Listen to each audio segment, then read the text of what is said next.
Émission 811. Cette semaine, Infinite Vacation. En direct de Montréal, Québec, Canada, vous écoutez, oui, les Mystérieux Étonnants.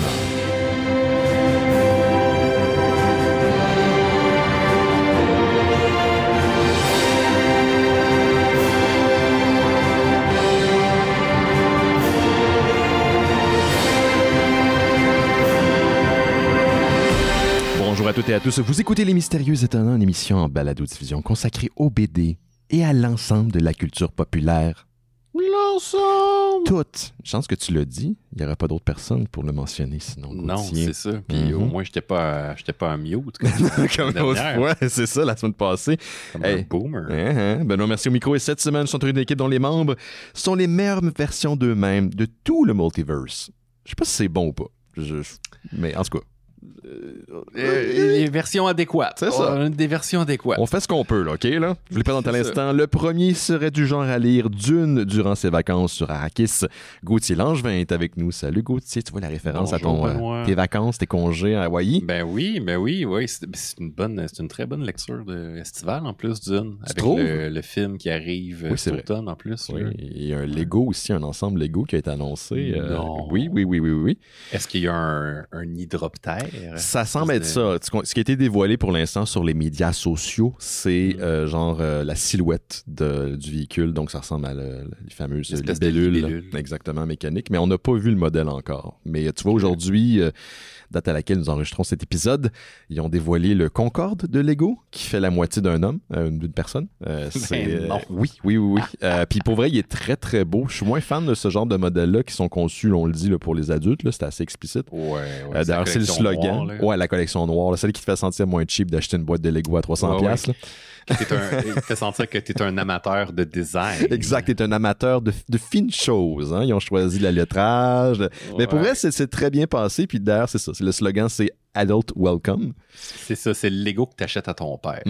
Ou à Benoît, si vous voulez acheter un Lego à Benoît. Des fois, Benoît s'achète des Legos, mais tu vois, le dernier Lego que j'ai acheté, c'est celui de Hocus Pocus. C'était moins adulte. C'est moins design. Non, c'est moins design. Je me suis senti moins cheap. C'est pas moins cher, par contre. Hein? Je me suis senti cheap, mais c'est pas cheap au niveau monétaire. Hey, Gauthier, c'est juste nous cette semaine parce qu'on fait un pré-enregistrement de l'épisode qui va être diffusé ce lundi, 14 août, si je me trouve bien. Ouais, 14 août prochain. La semaine passée, je vous avais dit à l'épisode 810, je sais pas si je vais enregistrer quelque chose parce que je pars en vacances pour une des premières fois. En fait, j'ai eu des vacances par le passé, mais je suis pas du genre à quitter la ville. Et là, j'ai l'opportunité de retourner dans le chalet familial après un exode de plusieurs années. Ça fait au moins 20 ans que je suis pas allé là. Je pense que ça date de mon adolescence, la dernière fois que j'ai eu à y aller. Donc, j'y vais, sauf que ça arrive un lundi. Je vais être là quelques jours et la première journée, ça sera un lundi. Et là, je ne peux manquer à ma tradition que je perpétue depuis maintenant 17 ans de faire un show à chaque semaine depuis 17 ans. Donc, ça te travaillait. Je pouvais pas faire... C'est comme une badge d'honneur.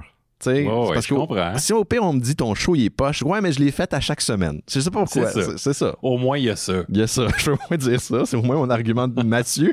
Fait que là, on s'est dit on va faire un épisode, puis t'as été bien gentil. Tu me dis oui, je vais pouvoir enregistrer un truc avec toi.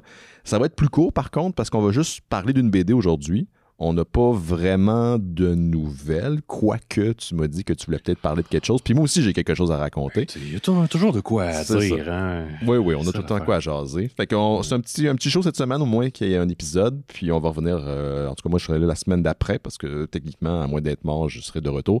Je dis toujours ça parce que quand ça va arriver, vous allez pouvoir dire Ben a dit ça, puis c'est ça qui s'est passé. C'est ça qui s'est passé.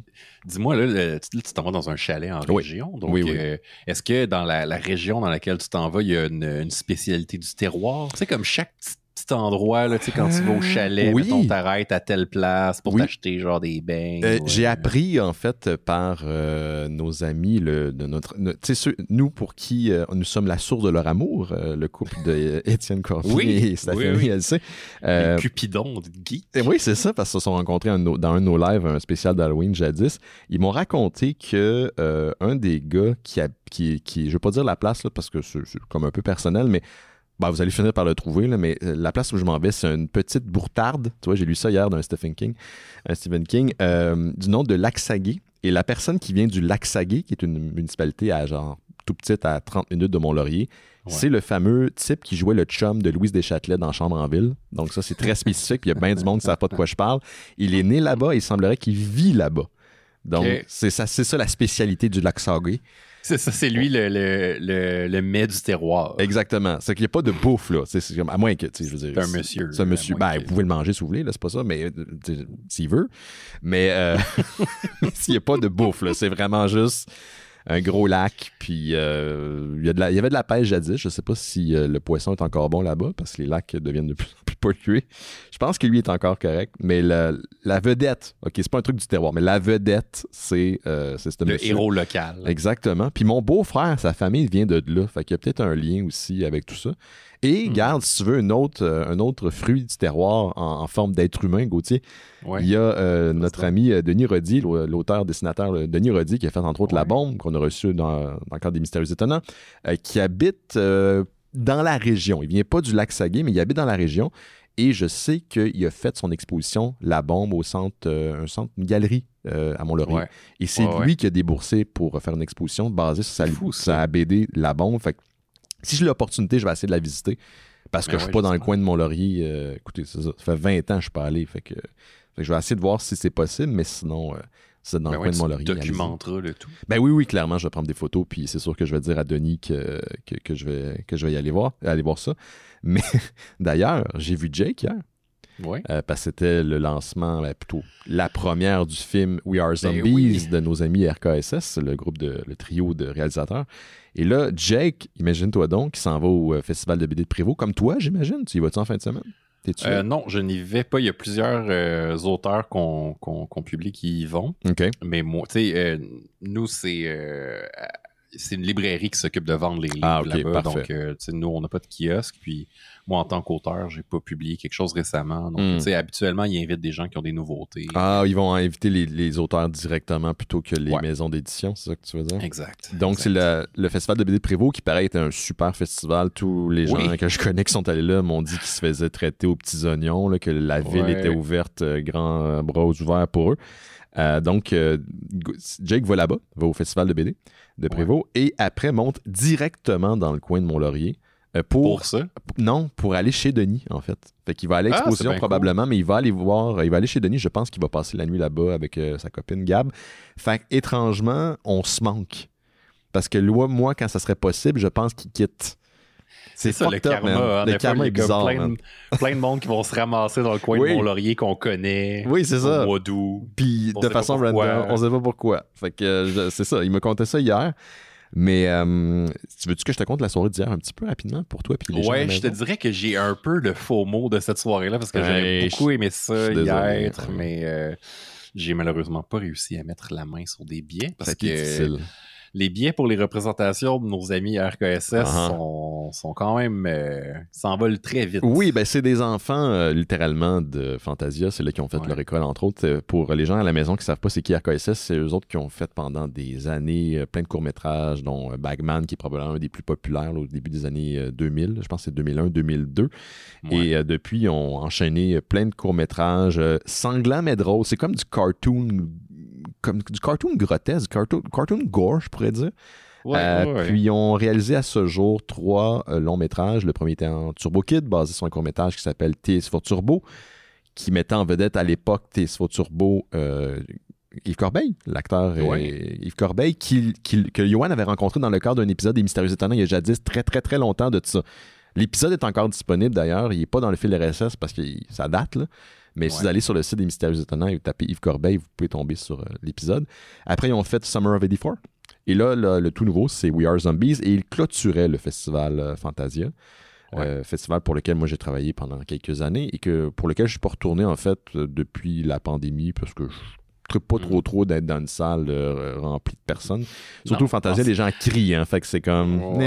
Super spreader. Exactement. Mais je suis allé pareil, j'étais le seul cas avec le masque, là, fait que c'était moi, si vous m'avez spoté, c'était moi. Puis c'était vraiment magique. Écoute, comme les gens du festival, les festivaliers savent c'est qui Roadkill, donc ils savent qu'ils ont fait leur école là, ils connaissent souvent leur œuvre. Je me souviens que pour la première, pas la première, mais pour la première à Fantasia de Turbo Kid, ça avait été absolument exceptionnel comme rencontre. Ouais. Les gens de Téléfilm Canada et autres dignitaires qui représentent nos institutions bureaucratiques culturelles... Ils comprenaient pas tant. Ils n'ont pas compris, mais ils ont vraiment pas compris. Ils étaient surpris. C'était comme... Parce qu'ils ont eu un standing ovation juste pour arriver sur scène. Il faut dire que c'était leur premier long métrage. Il y avait quelque chose. C'était comme revenir à la maison. Puis c'était un peu le feeling qu'on avait pour Fantasia. Première du film. Première, aussi, film de clôture du festival. Fait que c'était tout autant fébrile. Ils ont eu le même type d'accueil, de la part des festivaliers. Puis, Yoann était hyper émotionnel. Beaucoup de vibrations dans sa voix. Ils ont eu beaucoup d'amour. C'était vraiment le fun. Moi, je suis tout le temps un peu fébrile. Puis pour mettre en contexte, je ne demande pas d'informations sur les films sur lesquels Yoann travaille. Jamais. Je ne demande pas c'est quoi le casting, je ne demande pas c'est quoi l'histoire. S'il me dit des trucs, c'est son plein gré, mais je ne veux pas le mettre dans une position inconfortable. Fait que je lui demande absolument rien. Et là, je savais très peu sur le film, quoi qu'il était basé sur une BD de Guy Davis qui s'appelle We Are Zombies, publié aux Humanoïdes Associés, disponible en français aussi. Puis c'est tout. Et j'avais peur, j'étais comme, à chaque fois j'ai peur, je dis, d'un coup, j'aime pas ça. Puis là, je peux pas leur dire ça, tu sais. T'es mal à l'aise. Exact. Mais écoute, j'ai pas eu à mentir parce que c'était vraiment exceptionnel. La BD est très différente du film, de ce qu'on m'a dit. La BD a servi comme backbone pour écrire le scénario qui a été écrit par François Simard, Anouk Wissel et Yoann Caroussel, notre ami. Les trois sont nos amis. Et on retrouvait l'humour, on trouvait les beats, on trouvait leur approche qui, moi, m'épate toujours, c'est de faire beaucoup avec peu. Tu sais, c'est souvent des espèces de films là, qui mériteraient des millions de dollars là, de budget, puis sans savoir exactement combien en ont, c'est pas un Netflix, c'est pas un Disney. Là. Et non, le gore, l'humour était au rendez-vous encore une fois. Moi, ce qui m'a vraiment épaté, c'est la dynamique des trois principaux acteurs du film. C'est eux autres qui cimentent en fait toute l'histoire. L'histoire de l'univers est le fun, mais c'est vraiment eux que tu as envie de voir progresser. Puis la réaction, je pense, de la foule était... ils n'étaient pas en train de bluffer. Les gens n'étaient pas en train de bluffer. Et par la suite, on est allé le pub officiel du festival, qui est pas loin depuis longtemps, ça. Depuis que l'autre a brûlé. Hein, parce qu'il y en avait un avant qui s'appelait l'Irish Embassy qui a brûlé il y a genre 5-6 ans de ça. Puis ça coûtait ben trop cher pour reniper ça. Fait qu'ils ont changé de pub. Mais on est allé là, puis j'étais avec Simon Predge d'Ars Moriendi, nos amis aussi, qui a un podcast excellent sur les crimes sordides, qui travaille chez Frisson TV. C'est lui qui m'avait engagé pour faire En entretien avec, qui est une émission que tout le monde me parle constamment. Je pense que personne n'a vu, en fait. Puis on était là, Jake était là, Simon est allé là, et on discutait du film. Il y avait des festivaliers, des gens du festival que j'ai recroisés. Et je vais vous le dire, là, puis j'encourage pas personne à consommer comme moi, mais j'étais crissement rond. OK? Ça arrive. Ça nous arrive encore. Ouais. Même à nos âges avancés. Et j'ai jamais donné autant de hugs depuis 4 ans, depuis la pandémie. J'ai dit à un ami respectif, si je la pogne, si je peux pas la pogner à soir, c'est sûr, man, que je la pognerai jamais. Là. Ça n'a juste pas rapport. Puis c'est le fun. Là, il y avait beaucoup d'agréments, beaucoup d'alcool. C'était bon de revoir du monde que ça faisait longtemps que j'avais pas vu. Yoann est venu s'asseoir avec nous autres vers la fin de la soirée. Là, il parlait à tout le monde. C'était comme une rockstar, mais tu sais, je veux dire, c'était pas comme s'il nous boudait. Là. On passait à côté de lui, il nous saluait, il nous présentait au monde. C'était comment il est Yoann, super inclusif. Ben oui. Ouais. Fait que non, c'était quelque chose. Puis à un moment donné, on était assis avec Marc Lamotte, qui travaille pour le festival depuis longtemps. C'est lui qui faisait les soirées DJ XL5, qui a fait le cabaret des curiosités cette année à la SAT. Puis dans le festival depuis longtemps. Puis là, à un moment donné, il dit de quoi? Puis je suis comme, hein? Qu'est-ce que tu es en train de raconter?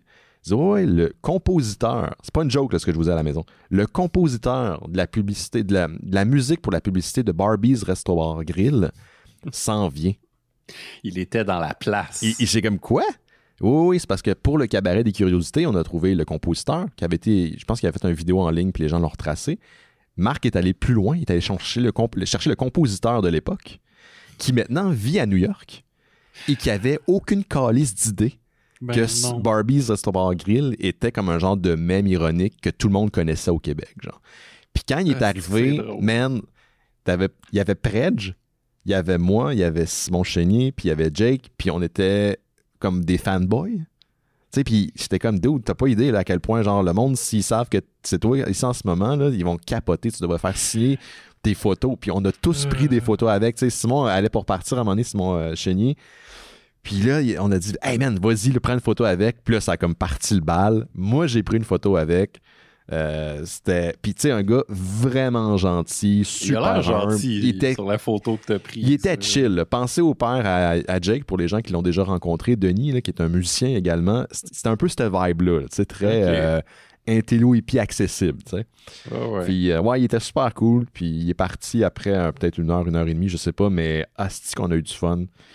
C'était vraiment une très très belle soirée là, pour vrai. Est-ce que vous avez chanté la chanson? On l'a pas faite. C'est pourquoi je pense qu'on voulait pas le mettre sur le spot. Moi, à un moment donné, je me suis levé dans mon ivresse de joie parce que moi, j'étais un happy drunk. Puis là, je parlais d'une table de gens que je connaissais du festival. J'étais, hey, c'est le gars de Barbies, Resto Bar Grill. Il s'en vient, là. C'est lui, derrière. Puis comme, faut qu'on le chante. Puis comme, ben, je sais pas, on va voir. Puis finalement, ça s'est pas fait, mais il y a eu un petit mouvement de foule. RKSS a pris une photo avec le gars de Barbies Resto Bar Grill. Fait que, puis pour les gens qui savent pas, tapez le nom de la pub sur YouTube, vous allez tomber sur le jingle, c'est certain. Mais lui, il avait aucune idée que cette affaire-là existait. Il nous a même raconté, puis ça, c'est drôle. Il dit, il y a une couple d'années de ça, j'ai réécrit au client, qui était probablement le propriétaire des restos, pour lui demander d'avoir un genre de, tu sais, un petit mot de référence, tu sais. Le gars lui a jamais répondu. Puis t'es comme, dude, t'as-tu idée à quel point c'est devenu un mème? C'est devenu un mème, tu sais, ça fait partie de la culture populaire québécoise, là, d'une certaine... c'est ça, d'une certaine époque, tu sais. Fait qu'il a même pas pris le temps d'y répondre. Fait que je sais pas si c'est une question d'argent ou quoi, ou il y a des fois qui sont pas bons. Moi, je suis pas bon avec les courriels, là. Des fois, ça prend du temps avant que je réponde. Mais c'est ça qui est arrivé. Fait que... Je sais pas s'il reçoit encore des sous pour ça. Tu sais, c'était-tu genre non, je pense que c'est un contrat fixe. Puis, je pense, mais la toune a comme roulé pendant 12 ans. Tu sais, moi, je connais la toune, mais je suis jamais rentré dans un Barbies de ma crise de vie. Moi non plus. Non, c'est ça. Je connais personne à part un ami. Ben, justement, mon ami Rémi Fréchette et Marc Lamotte ils ont fait un pèlerinage sur la Rive-Sud pour aller... s'acheter. Ils sont allés manger là, juste pour la toune, juste pour l'ironie. Fait que je sais pas ce qui va se passer. Marc, il disait qu'il voulait peut-être essayer de l'avoir. Comme il y avait eu le compositeur. Lui, il était supposé se pointer, puis ça n'a juste pas à donner. Mais c'est un New-Yorkais qui, de temps en temps, débarque à Montréal. Puis, il s'appelle Ian. Il est super chill. Il est vraiment nice. Puis, en espérant assister à une activité avec lui, là, puis si vous le bouquez de votre bord, là, donnez le crédit à Marc Lamotte. C'est lui qui l'a retracé. Comme j'ai marqué sur Facebook, c'est lui qui l'a débusqué. Donc, c'était ça la soirée d'hier. Je suis revenu en vélo, j'ai fait attention, j'ai pris mon temps. C'est bien, ton casque. Oui, évidemment, mes petites lumières. Bien, ouais. Puis, je suis arrivé chez nous, je me suis couché, il était peut-être 4 heures du matin. Fait que ce matin, étonnamment, à part, j'étais pas en lendemain de bras, c'était plus le sommeil. Puis si je vous ai comme trop parlé parce que j'étais chaud, puis je déparle quand je suis chaud, là, je suis désolé. Je vous le dis, je suis désolé de suite. Fait que c'est ça ma soirée d'hier, Gauthier. Ah, c'est cool. Je suis content pour toi. Oui. Je suis content pour vous. Bon. Ça avait l'air vraiment cool. Ça avait l'air vraiment cool. Qu'est-ce que tu viens de nous parler? Tu avais comme une rumeur, tu disais, par rapport à un jeu vidéo? Ben oui, c'est ça. Tu sais, d'un fois, hein, comme on dit, l'Internet s'enflamme pour peu. Ah oui, pareil. Oui, puis plus le jeu vidéo est populaire, évidemment, plus n'importe quelle diffusion d'informations X, Y, Z va être sujette à spéculation. Oui, entraîner des graines, comme je dis. Oui, voilà. Puis, GTA 6, qu'on attend depuis très longtemps. Minimum 10 ans. Oui, en effet. A eu droit à son espèce de rumeur un peu... puis c'est vraiment étrange. C'est une information qui est sortie, en fait, de la publication des états financiers de Take-Two, qui est comme le propriétaire de Rockstar Games. Puis, tu sais, eux, ils ont, comme n'importe quelle grosse compagnie, il faut que tu publies tes états financiers là, régulièrement. Ça fait partie de la game. C'est ça. Dans leur prévision pour l'année fiscale 2025, qui se termine le 31 mars 2025, ils ont spécifié qu'ils s'attendaient à énormément de revenus supplémentaires. Fait que là, tout le monde a sauté à la conclusion « Oh mon Dieu, ça veut dire que GTA 6 sort entre le 1er avril 2024 puis le 31 mars 2025. » Je sais pas qu'est-ce... Tu sais, puis là, je veux dire, il faut prendre ça avec un grain de sel. C'est peut-être un autre IP. Ça peut être bien des affaires. Ouais, je dirais que moi, quand j'ai ouvert mon fil d'actualité, puis c'est beaucoup de nouvelles de jeux vidéo là, à cause de ma consultation d'Internet, là, j'imagine. Puis tu sais, c'était ça, genre, partout. Tu sais, comme les titres de genre la date de sortie de GTA 6 annoncée, tu sais. Non! C'est-tu un site français? Oui. Oui. Je ne vais pas taper sur les sites français, mais des fois, puis anglophone aussi, là, mais il y a du clickbait, là, ouais. Tu sais, puis je veux dire, il y a une limite, là, à un moment donné, là, tu sais, c'est une gang, pensez-vous qu'une gang d'administrateurs puis genre de financiers qui bâtissent des états financiers puis qui disent ça dans leur pronostic de revenus, ça vaut de quoi vraiment?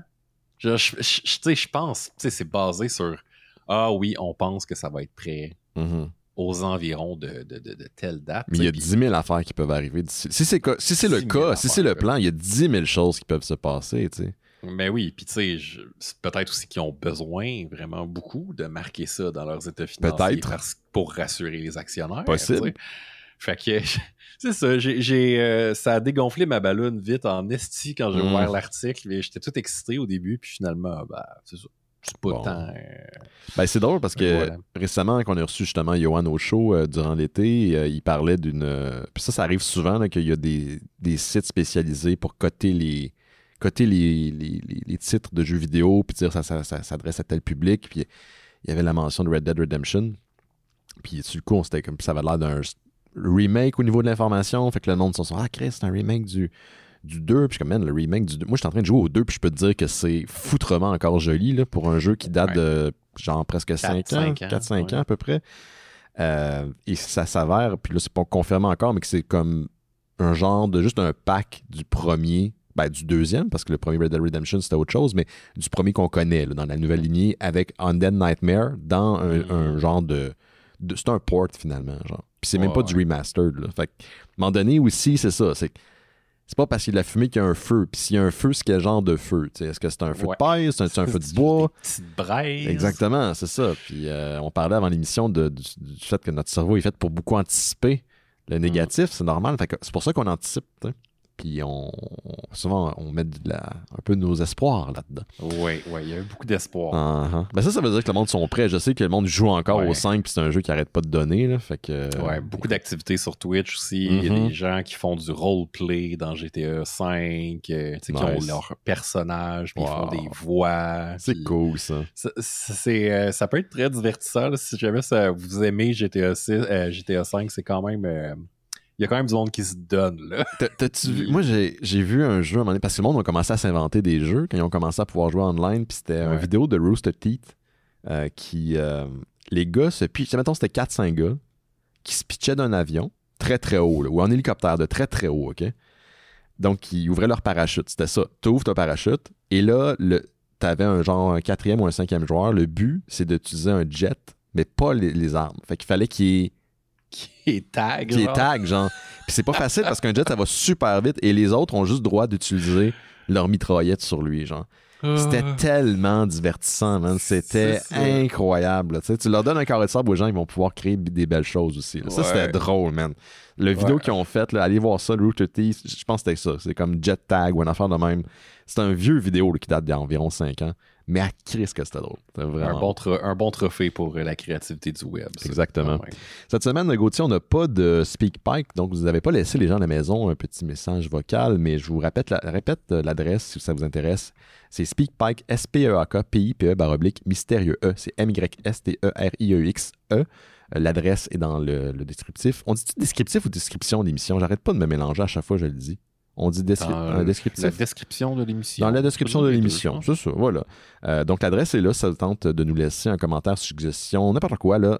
C'est le fun, on a nos habitués, puis je veux continuer à les entendre. Mais si vous êtes une nouvelle voix, si vous êtes quelqu'un qui écoute Les Mystérieux depuis longtemps, n'hésitez pas. Ça peut être juste pour nous saluer aussi. Je suis Luc de Laval, puis je suis content de vous écouter. Bien, parfait. Je veux vous entendre. Comme je dis toujours, je veux faire participer les gens au show, amener une certaine interactivité avec vous. Fait qu'hésitez pas. Puis on est toujours content là, quand on reçoit quelque chose, habituellement, on le fait jouer, mais on n'en a pas cette semaine. Sinon, j'avais aussi plugué tout de suite Patreon pour les gens à la maison, parce qu'on va parler de la BD dans quelques instants. Mais si vous voulez faire en sorte que les Mystérieux Étonnants continuent à créer des shows semaine après semaine, et ce même quand tu retournes à ton chalet familial. On vous invite à donner à notre Patreon. C'est une plateforme qui permet de financer des projets indépendants de toutes sortes, et les Mystérieux Étonnants font partie. Donc, vous allez sur mystérieuxétonnant.com. En haut à gauche, il y a un bouton « Faire un don ». Vous cliquez là-dessus, ça vous amène vers Patreon, et pour l'équivalent d'un café, un café cheap, c'est genre filtre là, que tu achètes. Vous faites en sorte qu'on existe. Vous pouvez vous désabonner et réabonner quand vous voulez. C'est super facile. Il y a des gens, des fois, qui donnent pour un cycle de 2-3 mois, reviennent. Bon, c'est ça. Ça arrive souvent là, que les gens, pour une raison X, finissent par arrêter. En échange, dans la mesure du possible, là, ça a été plus compliqué cet été parce que tout le monde est un peu en break, mais ça va revenir plus régulièrement, c'est sûr. On vous offre du contenu exclusif, dont Bifurcation, un podcast exclusif pour les membres des Mystérieux, mais membres Patreon, bien sûr. Et on était dans un petit cycle de Lynch récemment, on a mis pause là-dessus, mais récemment, j'ai aussi fait une entrevue avec nos amis Caroline Brault et Olivier Carpentier, 2 auteurs, autrices de BD, puis on a parlé de la réalité de c'est quoi un congrès, c'est quoi un salon de type Comic-Con, de type salon du livre. Donc, c'était bien le fun. Donc, ça, c'est disponible. Et l'archive complète de tous ces épisodes-là sont disponibles aussi sur le Patreon. Aussi, vous avez accès en avance à Terre Humaine chez Isidore, qui est le podcast dédié à Terre Humaine, une série québécoise, disons, particulière, assez très slow pace, très slow TV. Très brune, très beige. Je sais pas comment ça se fait que Chen et Étienne trippent là-dessus, mais il y a bien du monde qui a l'air à bien tripper sur Terre Humaine. Donc, les nouveaux épisodes sont disponibles sur le Patreon, puis dans ce temps-là, on en rajoute un nouveau dans le fil RSS parce que maintenant, Terre Humaine est disponible pour tout le monde sur le web. Fait que voilà. Faites en sorte aussi que Noël chez Isidore existe et Terre Kaiju, 2 spin-offs des Mystérieux Étonnants. Si vous ne pouvez pas donner au show ou si vous avez arrêté pendant cette petite période-là, peut-être parler du show, parlez-en, faites donner un petit 5 étoiles sur iTunes et les autres plateformes. Un petit commentaire aussi, ça fait qu'on remonte dans les algorithmes. Et aussi, en échange de votre contribution, on a accès au Discord où les gens s'échangent des articles, discutent, écoutent des films. Tu vois, hier, je ne pouvais pas être présent parce que j'étais à la première du film de We Are Zombies, mais les gens se sont arrangés comme des grandes personnes. Puis je suis sûr que ça s'est super bien passé parce qu'on a vraiment une communauté géniale. Le Discord, c'est comme Internet, mais sans trop de cul. On est disponible sur Apple Podcasts, Google Podcasts, Stitcher, Spotify et en archives. Donc, plus des 300 archives des Mystérieux Étonnants. En fait, presque toute l'intégrale sont sur notre site Internet. Après 300, il faut qu'on en enlève pour que ça soit viable. Donc, ils sont tous, par contre, sur le site. On est aussi sur Facebook, Instagram, Twitter, qui est maintenant rendu X, puis un genre de cesspool de marde. Mais on est principalement sur Discord. Voilà. T'es-tu prêt, Gauthier? Si je suis prêt. Hey, parce que toi, tu m'as écrit tantôt, puis tu m'as dit « Oh, quel BD! » Puis là, je suis comme, je sais pas comment l'interpréter, puis je l'avais pas lu encore. Fait que je me suis dit, soit c'est vraiment bon, soit ça le laisse débutatif, ou soit je pense que c'est le bon mot, Ben. Ah ouais, crime, OK. Dubitatif est le bon mot. Parfait. Ouais. Est-ce que tu veux te lancer dans l'Infinite Vacation de Nick Spencer et Christian Ward, publié chez Image Comics? Oui, donc Infinite Vacation, c'est le nom d'une compagnie. Oui. Dans un univers fictif qui offre à la population d'expérimenter grâce à une nouvelle technologie un univers parallèle dans lequel votre vous parallèle a vécu une expérience différente que vous voulez expérimenter. Oui. Et offre aussi éventuellement la possibilité, puis ça, j'ai pas vraiment compris comment ça se passe, mais pour toujours remplacer cette personne-là dans son univers parallèle. Donc, c'est ça. Si jamais vous découvrez sur votre application de téléphone qu'il y a un Benoît, si Benoît, il trouve qu'il y a un Benoît, par exemple, je sais pas, moi, qui vit dans un univers où il n'y a pas la COVID, il pourrait décider de miser, tu sais, mettons, 3000$ pour vivre dans cet univers-là, contre d'autres Benoît qui voudraient vivre dans l'univers pas de COVID. Fait que là, l'enchère monterait très rapidement. J'avais même pas compris que c'était une affaire d'enchère, moi. Ouais, c'est un genre de système d'enchère, là, comme à la Uber. Là, quand t'as comme des Prime. À la eBay, peut-être. Quand tu à la eBay. Quand tu mets sur un produit. C'est ça. Donc, on suit les aventures de Mark. Mark vit un peu une vie de marde et est un gros utilisateur de Infinite Vacation. Ouais. Donc, il a passé des vacances comme Mark, président des États-Unis, Mark qui se fait faire une petite gâterie dans les toilettes d'un avion, machin. Et il se rend compte un jour que ces versions de lui-même dans les univers parallèles commencent à mourir un petit peu trop rapidement à son goût. Fait que là, il va voir son Mark psychologue, son Mark technicien chez Infinite Vacation, puis là, personne comprend qu'est-ce qui se passe. Puis finalement, il va se rendre compte, il fait la rencontre de 3 Mark qui se sont comme enfuis de leur univers parallèle et puis qui lui disent qu'il est spécial. Oui, il est spécial. Il est spécial. On cherche, quelqu'un chercherait à l'assassiner, lui spécifiquement, qui serait comme une version qui correspond à 100% à ce qu'on recherche à éliminer dans l'univers de Vacation. Pas en tout, mais franchement. Et ça se transforme rapidement en espèce de thriller métaphysico-trash avec du cannibalisme. Oui. Des réflexions métaphysiques sur les choix parallèles. Ouais, c'est ça. Puis les choix. C'est bien résumé, je pense, Gauthier. Je pense pas que tu aurais pu faire meilleur, bien franchement. Ouais. Puis pour les gens à la maison, là, pour l'anecdote, cette BD-là a été choisie juste parce que Vacation dans le titre. Je me suis dit, ça va faire méta avec l'épisode. Peut-être j'aurais dû pousser mon concept un petit peu plus loin parce que j'ai l'impression que toi puis moi, on est resté un peu avec le what the fuck en bouche quand on a terminé cette bande dessinée-là.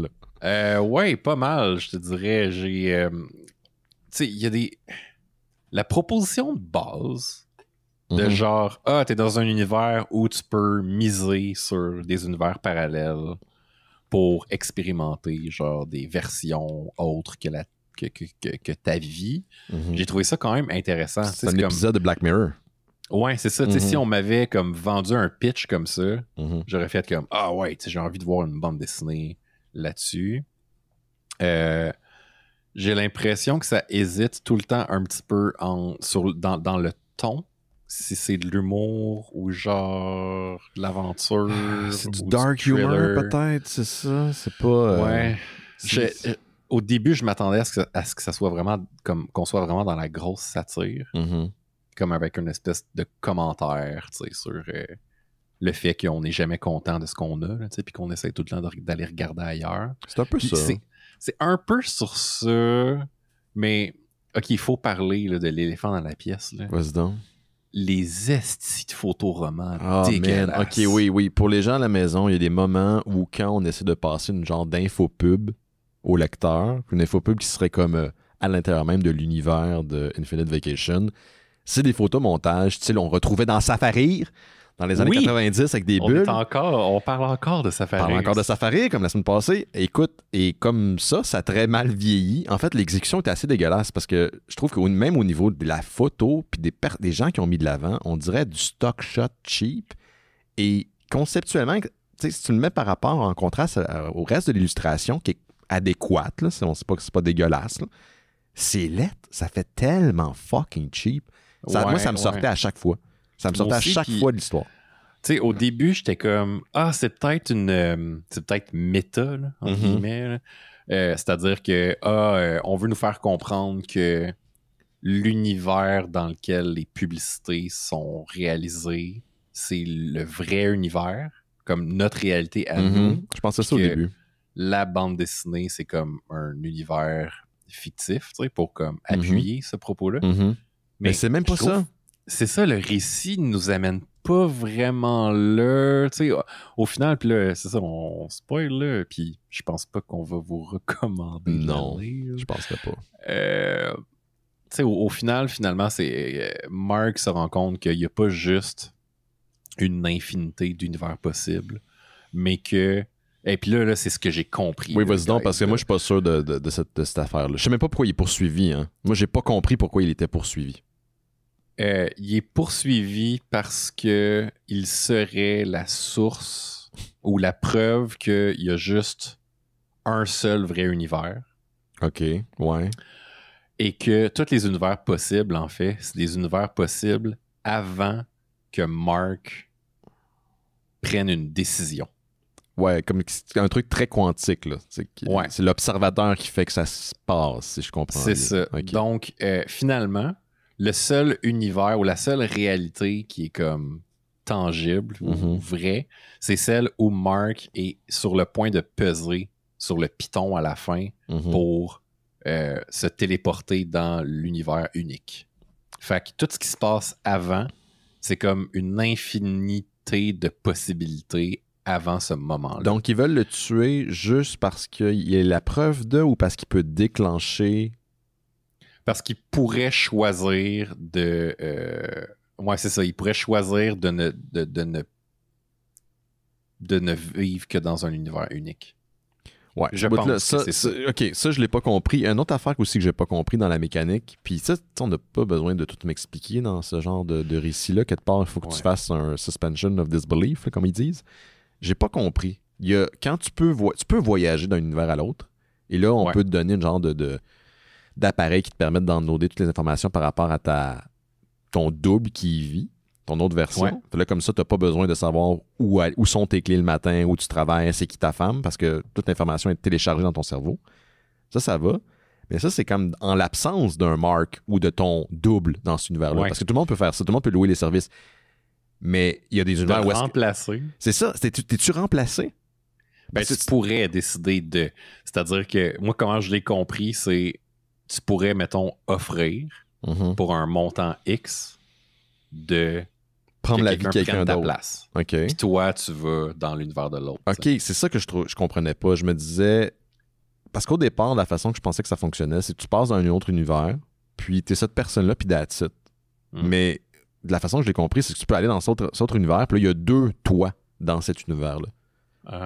C'est pour ça que je me demandais qu'est-ce qu'il y en était. Puis il y a des univers où t'es mort aussi, ils le disent. Là. Il y a des univers où tu peux être mort depuis longtemps, parce que c'est ça que j'ai aimé quand même de la BD, c'est qu'on parle pas juste de version alternative, on parle de choix aussi niaiseux que t'as pas parlé à quelqu'un. Là, tu regrettes ton choix parce que tu dis « Ah, c'était peut-être l'amour de ma vie ». Fait que tu payes un montant pour revenir en arrière. Puis là, c'est ça que j'ai aimé, je trouvais ça clever. C'est que Mark est un peu accro, comme on pourrait être accro des médias sociaux, mais lui est accro de tous les petits choix qu'il pourrait faire. Au lieu d'aller de l'avant, lui, ce qu'il fait, c'est tout le temps revenir en arrière. Puis essayer d'autres choses, mais il progresse jamais. Puis ça, j'ai trouvé qu'il y a des petites pépites dans la BD qui étaient le fun, mais dans l'exécution totale, finale, ça colle pas. C'est ça qui m'a gossé. Genre. J'ai fini la BD et j'avais hâte que ça finisse. C'est juste un 5 numéros, hein, fait que... Mais c'est ça, il y a vraiment des bonnes idées, comme tu dis. Tu sais, le fait que il y ait... à un moment donné, tu comprends que Mark est spécial parce que dans 2 univers parallèles différents, il rencontre exactement la même fille. La même fille, ouais. Puis il est comme, ça, c'est impossible. Genre, les chances que ça arrive sont vraiment comme super, super, super basses. Fait que c'est là que tu comprends qu'il est comme spécial dans cette constellation d'univers-là. Puis que c'est sa subjectivité à lui. C'est comme... Ah ouais, OK. C'est sa constellation d'univers possible à lui. C'est pas... c'est pas pour tous. C'est ça. Ouais, je pense que je comprends ce que tu veux dire. Fait que c'est pour ça... en fait, moi, c'était la seule explication que je me suis faite pour venir justifier pourquoi on le traquait. T'sais. Ça n'a jamais été dit de façon claire. À un moment donné, il nous offre une espèce de faux document à l'intérieur même de la BD. Puis c'est une des rares fois où tu as une documentation qui n'est pas avec des photoromans cringe. Là.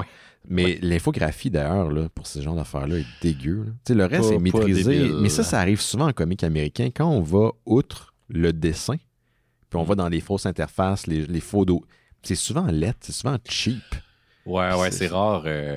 Chez Image Comics, il y a certaines équipes de création qui l'ont super bien ou d'autres qui l'ont vraiment pas bien, je trouve. Ouais, c'est ça. C'est comme Black Monday Murders, East of West, c'était vraiment nickel. Mais tous des projets liés à Jonathan Hickman. Puis Jonathan Hickman, ça fait souvent partie de son script. Ça fait partie de sa proposition. Donc ça là-dessus... D'ailleurs, j'ai trouvé l'entreprise qui fait ça, c'est une agence. Ah ouais. Parce que Jonathan Hickman, même quand il a pris le relais, en tout cas pour X-Men, ça a été une agence, puis cette agence-là a le style très similaire de ces autres, parce qu'il fait beaucoup des graphes qu'on appelle, là, des gestions de chartes. Ouais. Puis si c'est pas elle qui a fait les autres, qui appartient à ces autres BD qui a réalisé par le passé, je sais pas c'est qui, là, mais il y a une agence qui donne un cours sur Domestika, qui est un genre de Udemy. Puis c'est comme le gars qui a créé le logo d'X-Men quand X-Men a pris le flambeau sur la série. Fait j'essaie de retrouver le nom, là, si ça vous intéresse. Ouais, ça m'intéresse. Mais là où je vais aller, c'est que c'était même l'information qui nous livre à travers ce raccourci scénaristique hein, ou ce levier scénaristique, puis c'est correct. Des fois, à un moment donné, il faut que tu fasses avancer les choses. C'est pas clair. C'est pas clair. Dirait une béquille. Tabarnak, c'est 6 pages de rien dire. Fait que t'arrives à la fin, pis t'es comme, ouais, je sais que t'as voulu me transmettre une information qui est pas par le personnage qui découvre de quoi. Non, c'est toi qui es en train de présenter au dossier à tes actionnaires, entre guillemets, aka aussi le lecteur. Mais même dans ton explication, man, ton message, il passe pas. Fait que qu'est-ce que vous êtes en train d'essayer de me dire, là? Ça, je trouve ça un peu frustrant. C'est pas clair que à la dernière page de ce faux document-là, il faut qu'il résume. Il faut qu'il résume en 3 points, et j'ai lu les 3 points et j'ai pas compris. C'est peut-être niaiseux, là. C'est peut-être moi le problème. Ben non, mais tu sais, en gros, ils font juste... C'est beaucoup de gibberish, de science hippie pour dire que finalement, il y a un univers unique qui existe. C'est comme ils viennent prouver que dans la théorie de s'il y a une infinité d'univers, c'est sûr qu'il y a un univers qui est unique dans cette infinité d'univers-là. Fait que c'est comme une espèce de paradoxe, puis ils viennent un peu expliquer pourquoi c'est ça, ok, oui. paradoxe-là. Mais ça, je l'ai compris, mais ça explique pas pourquoi Mark, moi, il est traqué dans mon livre à moi. Ou à tout le moins, regarde, il y a tellement peu de texte sur les 6 pages ça aurait pu fitter dans 1 page. Facilement. Là, il y a quelqu'un qui s'est dit fuck, man, c'est soit, je sais pas, au niveau de l'édition, on est en retard. Je sais pas ce qui est arrivé. Mais c'est un très mauvais choix éditorial. Selon moi, là, ça fait cheap. Ça fait vraiment cheap. Tout ça fait en retard. Oui, fait rapidement. Parce que, tu sais, je veux dire, penses-tu que le photoroman, c'était vraiment une intention?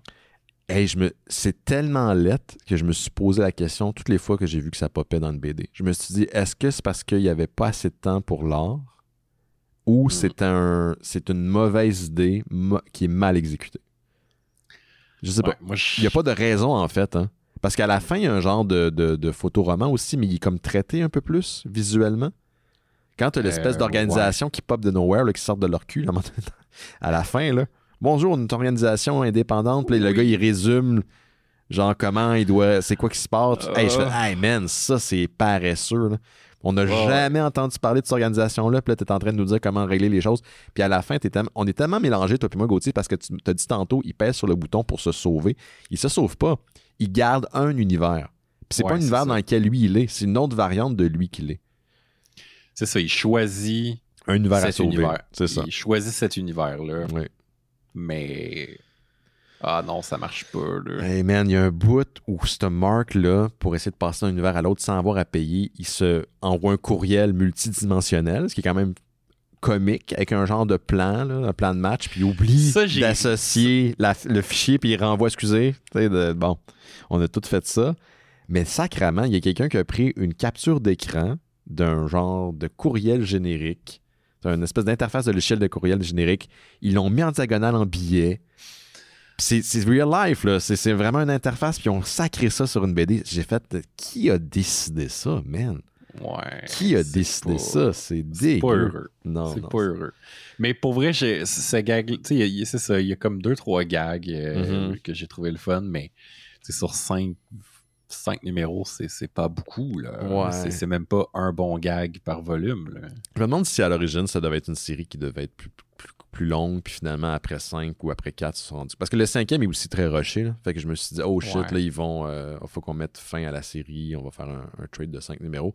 Comment t'as trouvé le personnage du genre de tueur en série qui adore découper et aussi agresser les autres versions de lui-même dans des... Ça, j'ai trouvé ça, là, ça m'a levé le cœur une couple de fois, là. Ouais, moi aussi, je trouvais que c'était... Puis il ressemble beaucoup à un personnage dans Hannibal. Oui, celui qui s'est fait manger par le cochon. Par les cochons. Celui qui s'est fait manger par les cochons. J'ai trouvé ça... C'est ça, là, tu sais, c'est quelqu'un qui a eu cette idée-là, sûrement, là, en regardant Silence of the Lamb 2, puis qui s'est dit que c'était pour comme faire de l'action, puis du drama, mais tu sais, je trouve pas ça... Tu sais, c'est vraiment un méchant. Il est répugnant. Ça fonctionne. Ouais, mais il n'y a aucune justification à part que c'est un esti de psycho, tu sais. Ouais. Puis je suis comme... C'est le Joker de cette série-là. Un Joker sans retenue, là. Tu le vois... Et puis tu sais, il fait des affaires, man. Tu sais, Il torture ses propres versions, il adore se goûter, il va... il fait tout. Là. Vous pouvez imaginer des affaires à la maison, il fait tout. Là. C'est ça. Puis tu sais, je suis comme, c'est pas nécessaire. Non, c'était pas nécessaire qu'on aille dans ça. Il aurait pu le sous-entendre, puis montrer qu'il y a quelques petits trucs, puis ça aurait été moins intéressant. Pour moi, ça tombe dans la zone de la série que je veux jamais lire, le Cross, où il n'y a aucune limite, puis moi, je trouve ça cheap. Là. Ben, c'est ça, tu sais, il faut qu'il y ait un...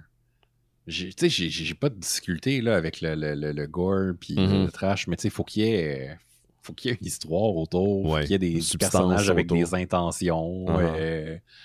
Mais là, tu sais, ça marche pas. Non. Fait que je pense que... Puis attends, l'art, si on oublie les photoromans... Ah, man. Tu sais, je sais... Il y a plein de styles dans le monde. Puis, tu sais, l'important, c'est de bien communiquer ce qu'on veut dire. Puis... Mais souvent, ce genre de style-là... Oui, très aquarelle, très... Ouais, je trouve, puis là, c'est vraiment mon opinion personnelle, que c'est un style qui provient d'artistes qui maîtrisent pas. Qui cachent leur non-connaissance derrière un filtre d'artsy. Ouais, je comprends ce que tu veux dire.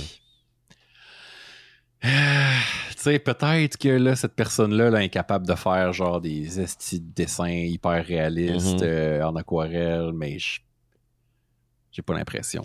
J'ai juste retrouvé le nom, parce que c'est Christian Ward, mais je sais pas c'est lequel des deux qui a écrit ou qui a travaillé sur Divinity Original Sin, c'est Nick Spencer ou c'est l'autre, mais je veux juste être confirmé, parce que c'est aussi une grande série là, de Christian Ward. Ouais, ça c'est le dessinateur, mais sur quoi il a travaillé? Je pense qu'il a travaillé sur... oui, ok.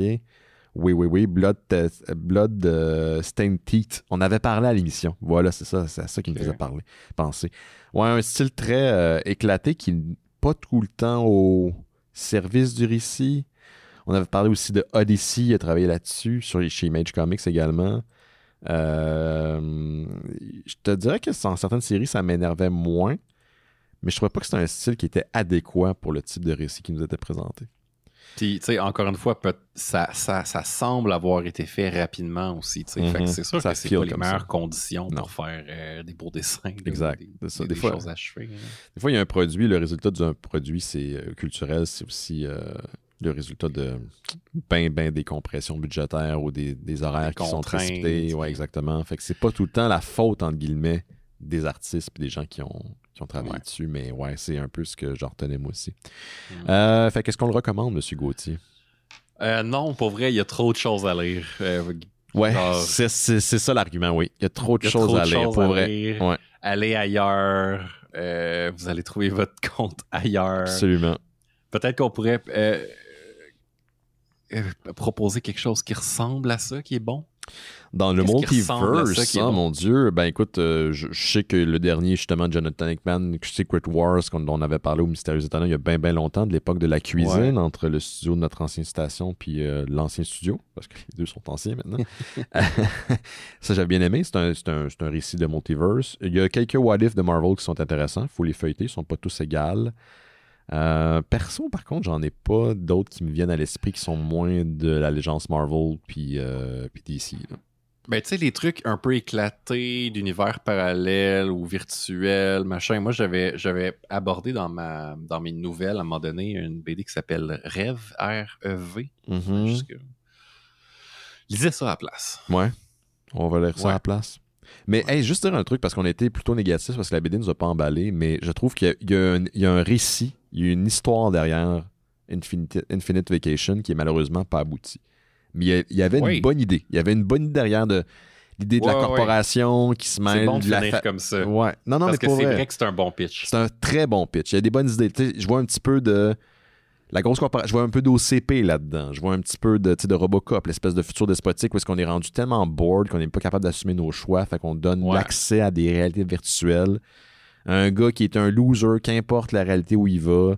Il a tout le temps une mauvaise job de merde. Il n'est pas capable d'assumer ses choix. C'est un man-child. Il n'a jamais rencontré l'amour. Il est très... il y a un petit peu de Kevin Smith là-dedans. Il y a un bon pitch qui est là. Puis genre, moi, mettons, quelqu'un me dit, hey, on va adapter ce pitch-là pour une série Netflix, un genre de Black Mirror, whatever. Je suis intéressé parce que je pense que revisiter ce concept-là a beaucoup à offrir, mais dans l'exécution dont on vient de vous parler, je pense je pense pas que ça vaut la peine d'y consacrer du temps. Genre, tu sais, Christopher Nolan, il triperait réellement. Ah, ouais. Là, c'est ça. Ouais, c'est ça. Il pourrait faire quelque chose de super intéressant. Bon, ben c'est ça. C'était Infinite Vacation de Nick Spencer, Christian Ward. Si vous avez aimé d'ailleurs la BD, si vous l'avez lu, s'il y a quelque chose qu'on n'a pas compris, vous pouvez nous envoyer un SpeakPipe pour laisser un commentaire, dire « Commande, guys, c'est fait avec respect. Habituellement, on le fait jouer. » Donc, speakpipe.com/mystérieux. MYSTERIEUXE. Un mot de la fin, Gauthier, avant d'y aller? Bonnes vacances, Benoît. Merci. Profite bien je vais essayer. Là, écoute, regarde, je suis peut-être exposé à la COVID, fait que j'espère que ça ne va pas se déclencher dans les prochains jours. Moi, c'est mon côté, je pense que c'est mon cheval de Troie maintenant depuis la pandémie, parce que je sens que les gens y vont plus parce qu'ils se mettent la tête dans le sable, mais ça va être important de se faire booster. Puis en septembre prochain, il y a un nouveau vaccin qui s'en vient qui adresse plus directement, quoique c'est très difficile d'adresser directement ça, la COVID maintenant, toujours, le variant qui circule, qui est en progression en Amérique du Nord. Donc en septembre, si vous avez l'opportunité de le faire, faites-le. Faites-le, niaisez pas avec ça. Eris. Exactement. Allez pas dans l'anecdotique de dire « Ah, ben j'ai juste été un petit peu malade pendant un petit bout ». C'est pas juste ça que ça fait de la merde dans votre système. Donc, allez vous aider, donnez-vous des chances, puis niaisez pas avec ça. C'est question de garder un train de vie intéressant, mais aussi de faire attention à soi. Donc, allez vous faire booster quand ce sera le temps. Je vais vous gosser pour les prochaines années, probablement jusqu'à temps que la COVID s'en aille, ce qui sera jamais. OK, merci, salut, bye-bye. Allez vous faire booster et profiter du chalet. Exactement. Ciao, bye-bye.